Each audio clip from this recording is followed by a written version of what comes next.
Eh ben ce matin ça démarre tout simplement, je vais avoir un coup dans les écuries. Bien entendu il n'y a pas de chevaux, il n'y a pas de clients. Ça fait un moment que je suis pas revenu, enfin je vous ai pas remontré les écuries parce que j'y viens tous les jours quand même. Tout le monde est en sortie extérieure. Alors hier on nous a annoncé le super truc comme quoi notre ministre de l'Agriculture nous disait qu'on allait donc tout simplement pouvoir recevoir les propriétaires sous condition qu'on ne puisse pas s'occuper des chevaux. Donc on a eu plein d'appels hier, ça a été le bazar parce que tout le monde veut revoir ses chevaux, ce qui est logique, les propriétaires veulent revoir leurs chevaux. Le problème c'est que on nous dit bah maintenant vous mettez en place les conditions de voilà pour réguler ça. Alors on a essayé d'y réfléchir mais pour l'instant il n'y a pas d'annonce supplémentaire et j'allais dire on ne sait pas exactement ce qui se passe parce que ça n'a pas été concerté avec la fédération d'équitation, avec le Creux, avec tout ça, donc c'est un peu le bordel. Bon voilà, mais toujours est-il qu'on va s'en sortir comme d'habitude hein. Nous on continue, enfin les filles continuent à s'occuper de ça. Il y a Florentine, fille aussi, qui donne un coup de main, Séverine et puis Clara qui sont toujours sur le pont pour pouvoir s'occuper de ça, et puis Anne-Sophie aussi, ma femme, qui fait tout pour pouvoir qu'elle gagne du temps. Donc les filles s'occupent essentiellement des chevaux et puis Anne-Sophie fait le paillage. Nous on fait l'alimentation et le paillage, et puis après on essaye d'assumer. Et là ils sont en train de s'amuser à faire des petits passages de tuyaux. Pourquoi? Parce qu'on est en train de refaire des cabanes. Alors là il y a un trou qui a été recreusé et on est en train de repasser les tuyaux. Alors les garçons ils sont en train de s'amuser à ça. Pascal, Emilien et puis Alexandre est en train de tirer. Bon, ça va vos montages là? Ça va, ça va? Ça va. On pourrait rouler dessus après. Là, ça fait un bon soulevage quand même.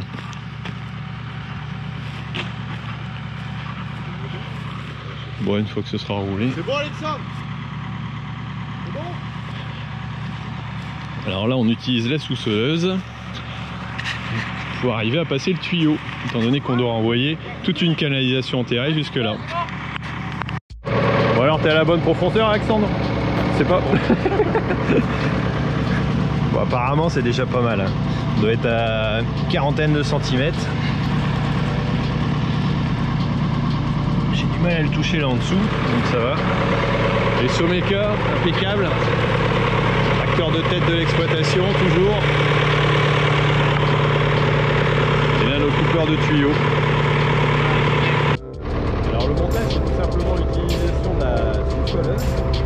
Il y a un petit raccord qui a été mis pour pouvoir tirer le tuyau.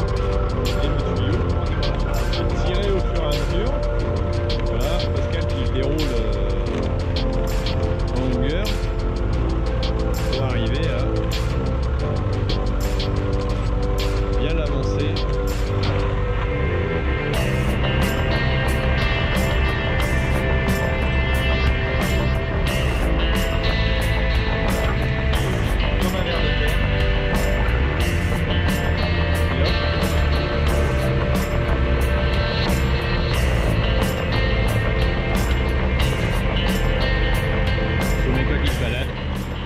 Alors on met pas de gaine de protection parce que c'est pas utile d'aller tout simplement protéger le tuyau, hein. Il reste simplement ici, on va pas passer de sous-soleuse dans la pâture.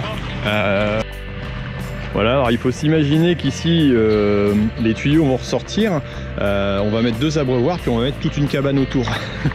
Disons qu'on avait prévu de mettre des nouveaux abris pour avoir des paddocks supplémentaires pour les chevaux parce que c'est pas mal demandé par les propriétaires, et donc l'intérêt ce sera que les chevaux puissent être tout le temps en extérieur avec des abris un petit peu plus individuels, un peu moins de chevaux en groupe, de pouvoir desserrer un petit peu ce qui était au cross avant et chevaux en convalescence ou voilà.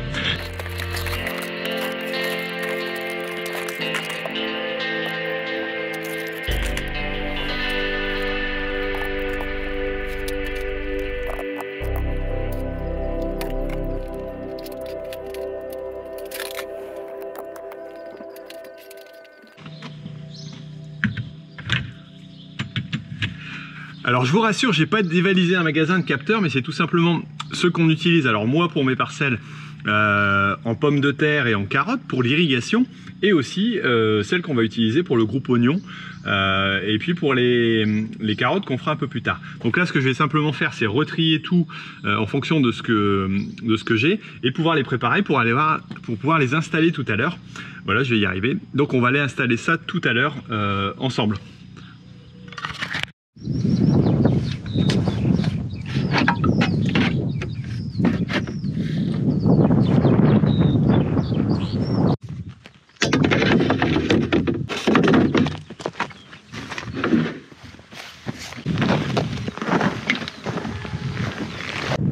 J'ai pris tout mon petit attirail donc pour placer mes capteurs, hein. J'en ai quelques-uns, vous avez vu dans la voiture, et donc là je vais les placer déjà dans des champs qui sont implantés, hein, bien entendu, champs de pommes de terre, champs de pois, champs d'oignons. Je vais pas y aller parce qu'on risque de désherber en brûlage thermique, pardon, donc pas question.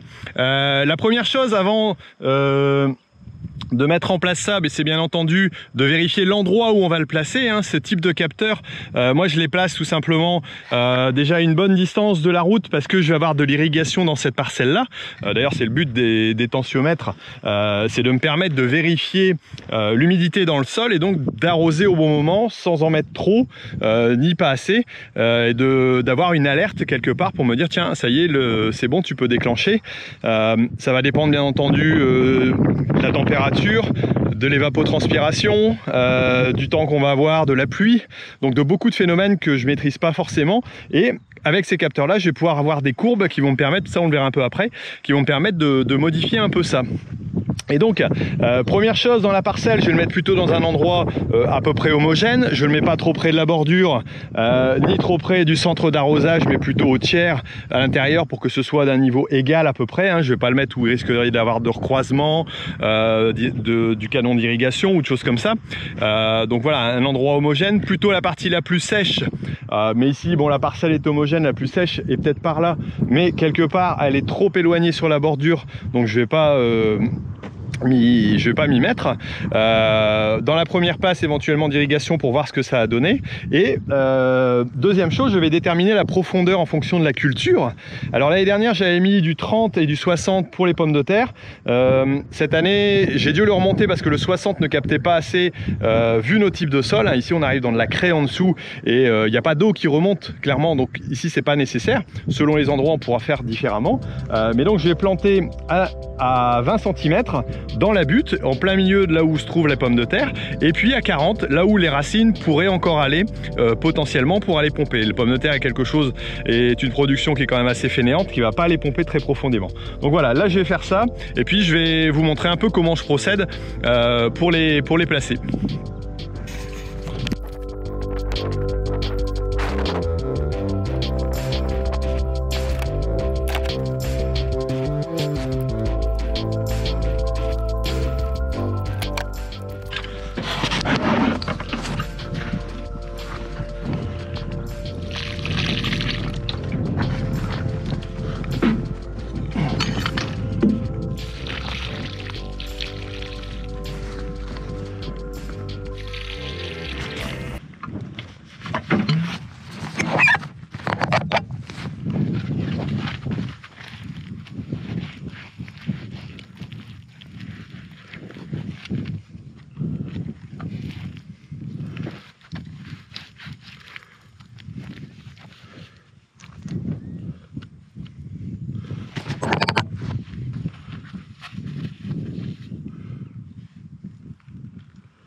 Il fait un peu de vent, je vais essayer de vous protéger un peu, mais donc là ce que j'ai fait c'est que j'ai planté mes deux capteurs, hein. Clairement au niveau des profondeurs on a vu un peu la différence. Ici je suis à 20 de profondeur, c'est-à-dire juste au niveau de l'intérieur de la butte, et puis ici je suis à 40 pour être en bas. C'était pas trop difficile à percer, donc ça a été. Et ça, c'est tout simplement un petit rappel pour me dire où sont les capteurs, parce que j'en ai déjà passé plusieurs dans le broyeur. Et à chaque fois, j'oublie de le signaler, soit Alexandre qui le fait, ou alors moi je les oublie. Et donc ça me permet d'éviter quand même, c'est un petit rappel, ça vient au-dessus de la végétation des pommes de terre. Et puis ça m'évite de racheter des capteurs, parce que bon, c'est pas, voilà, c'est pas le tout, mais c'est pas utile. Donc j'ai bien badigeonné. L'important c'est qu'il soit bien humide, donc c'est pour ça que je les trempe pendant au moins 1 minute dans l'arrosoir, et puis ensuite je viens le placer tout simplement à la bonne profondeur avec de l'humidité, comme ça il est prêt à fonctionner. Et ensuite j'ai rien qu'un coup d'aimant à donner, et on voit il y a une petite lumière rouge qui clignote ici, et ça veut dire qu'il réinitialise. Donc je vais le faire pour l'autre aussi. Attends, c'est de l'autre côté, hop. Voilà, il réinitialise la position du pluviomètre, ça le démarre, enfin du capteur, ça le démarre, et moi ça me permet de vérifier aussi, ça je l'ai fait avant, de vérifier que les batteries sont bonnes au niveau fonctionnement. Et ensuite, je vais pouvoir, en fonction du numéro, donc tout simplement le mettre. Alors ça c'est un petit aimant, hein, tout simplement, il n'y a pas grand chose à faire. Et je vais aller sur mon application. J'ai donc ouvert mon application qui va me permettre d'enregistrer les différents capteurs. Donc dedans j'ai déjà préalablement enregistré les différentes parcelles tout simplement chez moi sur l'ordinateur, pour que ce soit plus simple à faire plutôt qu'avec le doigt sur le téléphone, mais on peut le faire tout à fait. Donc ici je me trouve dans le champ qui s'appelle Chemin de Lens Vermel, voilà, hop.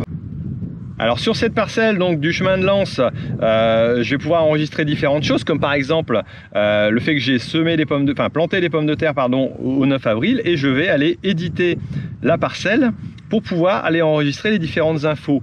Bon, la surface qui a été indiquée, le type de sol qui est très important ici, parce que sinon on va faire un mauvais jugement, et bien entendu les capteurs. Donc ici j'ai déjà appairé mes capteurs, donc je sais qu'ici c'est le 20B. Je vous dis pas l'autre numéro, mais si 20B 521, de toute façon vous pouvez pas l'avoir vous si jamais. Alors je vais chercher après, où est-ce qu'il est,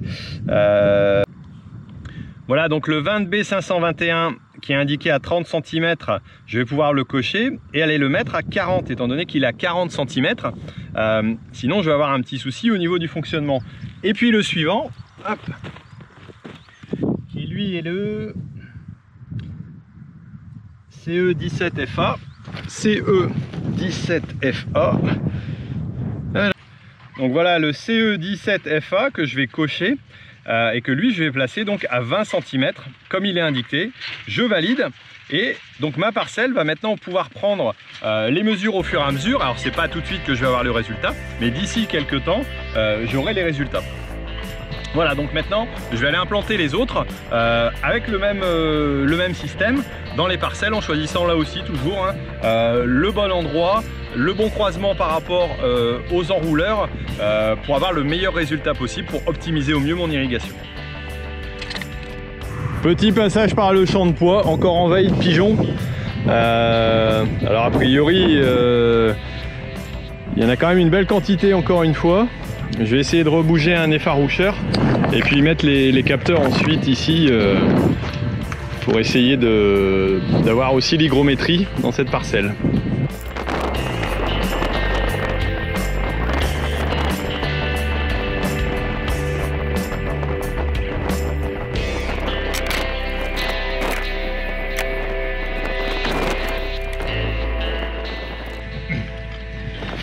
Alors quand je vous disais que je voulais pas aller très profond chez moi, on voit tout simplement que ici en dessous on a de la craie, donc on est à la limite. J'aurais peut-être pu le mettre un tout petit peu au-dessus, à 30 cm. Bon, je vais essayer à 40, on verra bien ce que ça donne au niveau des résultats, mais bon, en tout cas ça me paraît pas trop mal. Voilà, le petit coup d'aimant qui va bien, à ne pas oublier. Hop, hop. Et voilà, c'est reparti, je vais pouvoir les synchroniser et puis on va pouvoir changer de champ. Alors ici je suis dans ma 3e parcelle. Alors l'objectif de bien praliner et puis de mouiller le fond de la butte, c'est tout simplement de créer la capillarité qui va rendre homogène la captation de l'humidité. Donc ça me permet d'être sûr d'avoir un bon résultat. Et là j'ai plus le marquage. Si, voilà, 20, 10, 15, 20, hop. Voilà, là je suis bien. Ok, je suis juste à profondeur. Et ici pareil. On va avoir mis de quoi avoir du contact dans le sol. Et bon, j'ai jamais eu de problème particulier avec ce type de capteur, de devoir les réenterrer. Tout c'est de bien mouiller, voilà, comme on fait là. Et après, hop, d'enfoncer. Hop. Voilà, après je suis pas à 1 cm près non plus, hein, mais au moins ça me permet d'avoir un bon résultat. Alors moi je fais le choix de répartir sur plusieurs parcelles pour avoir des indications, voilà, parce que précédemment j'ai déjà fait 3 capteurs sur la même parcelle à différents endroits, ou plutôt 6 capteurs, et j'avais approximativement le même résultat que lorsque j'en avais 2. Donc ça me permet d'avoir un peu plus de surface travaillée avec le même nombre de capteurs. Alors, je vais pas oublier mon petit piquet, hop, de marquage. Et puis on va en profiter pour regarder un petit peu les pommes de terre. À quoi on en est. Donc là on est ça fait 15 jours qu'elles sont plantées. Voilà, exactement. On a une bonne humidité dans le sol, hein.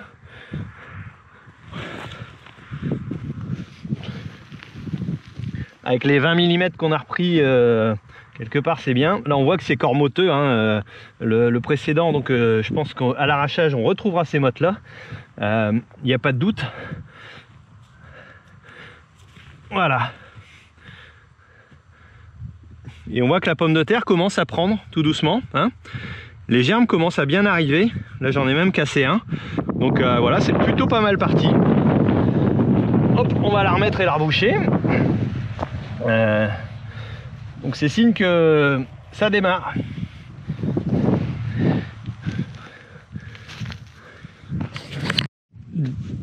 Dernier capteur placé dans les salades. Alors là je vais vraiment pas mis profond, hein. On est aux alentours de 15 cm. Parce que la salade va pas aller très profond, donc je préfère être juste au bord, et c'est simplement pour donner une idée un peu de l'humidité et de comment ça actionnera j'allais dire en fonction du goutte à goutte qu'on met en place, quoi. Donc voilà. Alors nous voici arrivés au bureau. Alors je voulais vous montrer tout simplement la plateforme donc sur lequel j'ai accès. Alors ici on est sur le champ du chemin d'Auchy, hein. J'ai pas réussi à faire de copie d'écran, donc je vous l'ai fait comme ça à main levée. Donc on voit les pluies qu'il y a eu, il n'y en a pas eu forcément. La température, l'humidité, la température du sol. Si je vais dans l'historique, forcément je vais pas avoir grand chose étant donné que j'ai qu'une journée de bilan hydrique. Alors si je vais prendre par exemple pour la journée d'aujourd'hui, hop, on va aller changer les dates 2020, hop, voilà, je vais avoir tout simplement l'apparition d'un point, étant donné qu'il n'y a eu qu'un enregistrement jusqu'à maintenant. De fait, il n'y a pas encore de courbe. Ça, les courbes, on va les avoir après. Donc là, j'ai l'ensemble de mes parcelles qui ont été enregistrées et qui sont présentes. Et j'en ai gardé une de l'année dernière qui était en pommes de terre, donc qui va me permettre de vous montrer un peu à quoi ça ressemblait exactement l'année dernière, et il s'agit de celle-ci, voilà. Et donc je vais aller voir l'historique. Alors là dans l'historique au départ c'est un peu brouillon parce que là on a la fin de l'année aussi qui ne vaut rien, hein. Donc là je vais aller changer mes dates. Et on a fini, je pense, allez, on va dire, je vais mettre fin octobre, mais on a fini avant, on les a coupés avant, et ça a démarré à peu près à cette date-ci. Donc hop, je vais enlever aussi l'humidité de l'air qui est enregistré, la pluie, la température de l'air et les températures du sol, ce qui va me permettre d'avoir un graphe qui est beaucoup plus j'allais dire présentable. Et ici avant je les ai pas mis de bonne heure, donc on a des choses qui sont un peu délicates, et en plus ici j'étais très profond, d'où l'explication du fait que je voulais remonter, et donc à partir du mois d'août j'ai remis tout à fait dans le bon sens. Donc je vais me placer sur les bonnes dates, allez, on va dire fin juillet, allez, 15 juillet, hop. Et là, on va voir le graphe qui va commencer à devenir intéressant parce qu'à partir de cette date-là, on voit, j'ai modifié les profondeurs et là, on a vraiment bien les courbes voilà, de travail. Alors, je pense que je les avais mis à deux à la même hauteur ici, dans cette parcelle-là, parce qu'on peut voir que les deux graphes sont strictement identiques. Et après, le 26 août, là, ça part carrément de côté vu que j'ai un capteur qui a été enlevé. Donc, voilà, mais on voit un petit peu, lorsque j'ai une irrigation ici, alors je vais regarder si ça correspond aux pluies, voilà. Donc quand j'ai les irrigations qui sont présentées ici, comme là ici j'ai une irrigation, hop, et tout de suite ça descend, ensuite ça remonte, et là j'ai un réenclenchement d'irrigation, donc le 29, le 12 août, et puis ça remonte tout doucement, et là j'ai pas pu arroser plus régulièrement que ce que j'ai fait là, c'est-à-dire on était à peu près tous les 10 jours, hein, grosso modo 10 à 12 jours dans cette parcelle-là. Donc ça donne une idée un petit peu de l'intérêt que ça peut me permettre de voir lorsque je dépasse ces seuils. Alors je peux créer une alerte aussi, hein, ce qui me permet d'avoir quelque chose d'intéressant au niveau des alertes. J'avais mis le pluvieux aussi, donc sur le côté, donc ça m'a permis de voir un peu les pluies exactes, et dedans je peux entrer bien entendu les irrigations pour pouvoir modéliser exactement le système et qu'il soit le plus près possible de la réalité. Donc c'est vrai que moi ce système là j'apprécie, d'ailleurs c'est vrai que j'ai pas mal de capteurs, ça me permet quand même de me donner une idée très précise de ce que je vais faire en irrigation sans forcément donc avoir à recalculer des choses très précises. Alors je peux utiliser d'autres modèles, mais là celui-là il est physique, il est réel, il est dans la parcelle, et quand l'eau coule, quand l'eau s'en va, l'eau n'est plus là, donc c'est vraiment net, clair et précis là-dessus, et c'est ce que j'apprécie dans ce système-là. Et c'est vrai qu'on voit bien mes évolutions et mes graphiques en fonction de mes sols qui sont relativement séchants, tout au moins sur une partie, et donc qui nécessitent un suivi qui est le plus proche possible. Voilà, bon on va peut-être refaire un petit tour dehors pour continuer notre journée.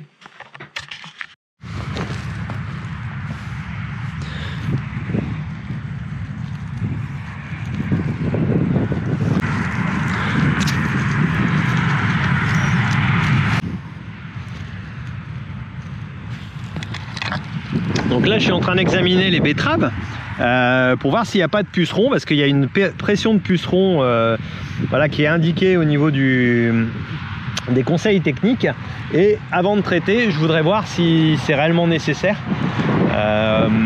Voilà, je trouve pas utile d'aller détruire j'allais dire les auxiliaires aussi en même temps, si jamais ça devait en attaquer en même temps que les pucerons, s'il n'y a pas nécessité. Pour l'instant j'en vois pas, si j'en trouve je vous rappelle.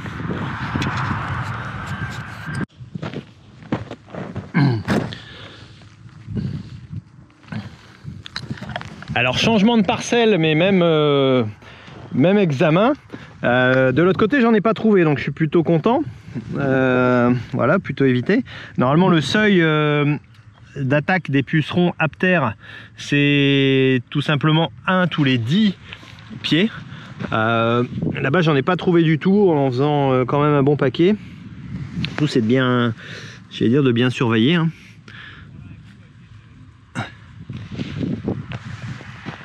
Il y a même des cyclistes qui se promènent. Voilà. Là on voit bien les deux feuilles de la betterave, hein, qui sont bien développées. On voit bien aussi les mercuriales qui arrivent ici. Là c'était du maïs, pour ceux qui s'en rappellent.